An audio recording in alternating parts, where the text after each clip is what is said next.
प्रत्येकीला रोज पडलेला प्रश्न, आज भाजीला काय बनवायचं?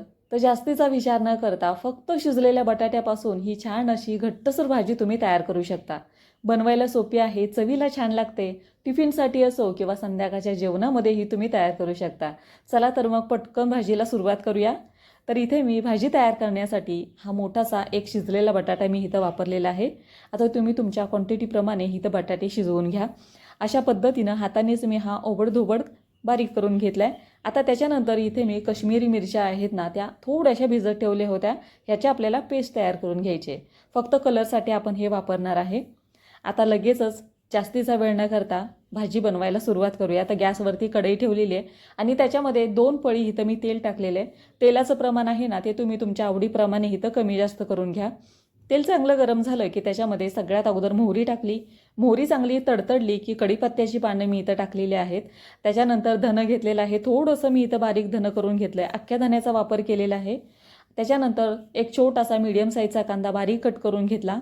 आता हा आपल्याला थोडासा लालसर होईपर्यंत ना परतून घ्यायचा आहे. फक्त बटाट्यापासून आपण ही भाजी तयार करतोय, त्याच्यामुळे जास्तीचा वेळ तर लागत नाहीच, पण ही भाजी बनवायला पण अतिशय सोपी आहे. काही वेळातच तुम्ही ही तयार करू शकता. घाई गडबडीच्या वेळेला अशी घट्टसर एकच भाजी जरी तुम्ही बनवलीत ना, तरीही तुम्हाला दुसऱ्या भाजीची अजिबात गरज लागणार नाही. एवढी ही भाजी आहे ना, ती चवीला चांगली तयार होते. आता इथे मी 2 लाल मिरच्या टाकल्या आणि थोडंसं म्हणजे 2 चिमूट हिंग टाकलेला आहे. लाल मिरच्या ऑप्शनल आहे, तुम्ही नाही टाकल्या तरी पण चालतील. आता हे आपण थोडंसं परतून घेतलं. त्याच्यामध्ये 1 चमचाभर अद्रक लसूणची पेस्ट पण मी इथे घातलेली आहे. ती पण चांगली ह्या कांद्यामध्ये आपण परतून घेऊया. हे चांगलं परतलं ना की मीडियम साईजचा एक टोमॅटो मी इथं बारीक कट करून घेतलेला आहे, तो पण आपण ह्याच्यामध्ये घालूया.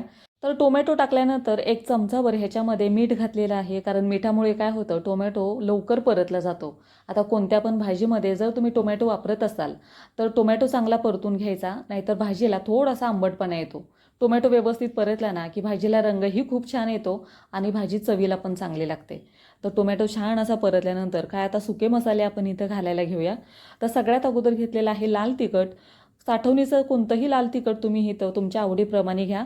त्याच्यानंतर छोटासा चमचा इथं गरम मसाल्याचा टाकलेला आहे. त्याच्यानंतर 1 छोटा चमचा हळदीचा पण मी इथं टाकलेला आहे. त्याच्यानंतर जी आपण काश्मीरी मिरची भिजत ठेवली होती ना, त्याचीच पेस्ट मी इथं 2 चमचे घालणार आहे. तुम्ही इथं काश्मीरी मिरची पावडरसुद्धा घालू शकता. तर व्यवस्थित आपण हे हलवून घेऊया.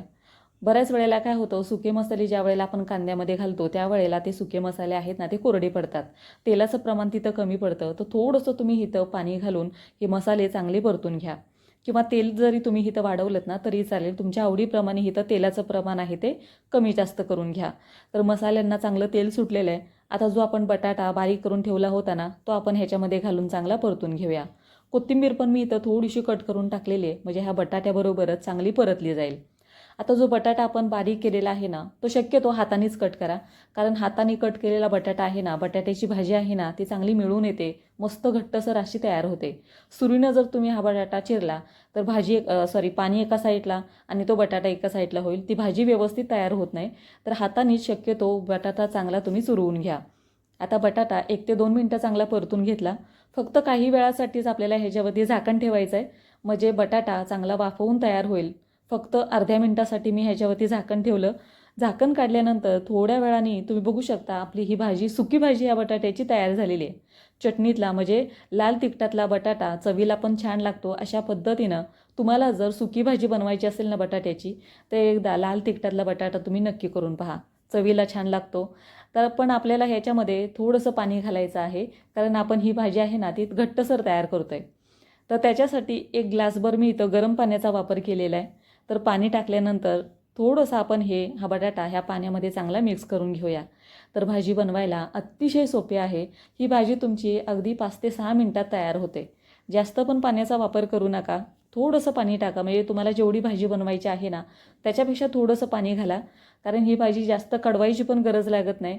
काही वेळातच म्हणजे 5 ते 6 मिनटात ही भाजी तुमची तयार होते, कारण बटाटा शिजवलेलाच असतो. त्याच्यामुळे फक्त 5 ते 6 मिनटं ह्याला चांगली उकळी आणून द्यायची. तर तुम्ही बघू शकता फक्त 5 ते 6 मिनटात आपली ही भाजी तयार झालेली आहे. आता अशा पद्धतीनं ही भाजी तुम्ही चपातीबरोबर असू द्या किंवा कधी तुम्ही पुरी बनवायचा जर तुमचा बेत असेल ना, तर त्या पुरीबरोबर सुद्धा ही भाजी चवीला चांगली लागते, पटकन तयार होते. तुमच्याकडे जर भाजीला काय नसेल ना, किंवा तुम्हाला जर प्रश्न पडला असेल भाजीला काय बनवू, तर अशी शिजलेल्या बटाट्यांची घट्टसर भाजी तुम्ही अगदी काही वेळातच तयार करू शकता. तुम्हाला ही रेसिपी कशी वाटली, आवडली असेल तर नक्की लाईक करा. पुन्हा भेटूया अशाच एका रेसिपीबरोबर. तोपर्यंत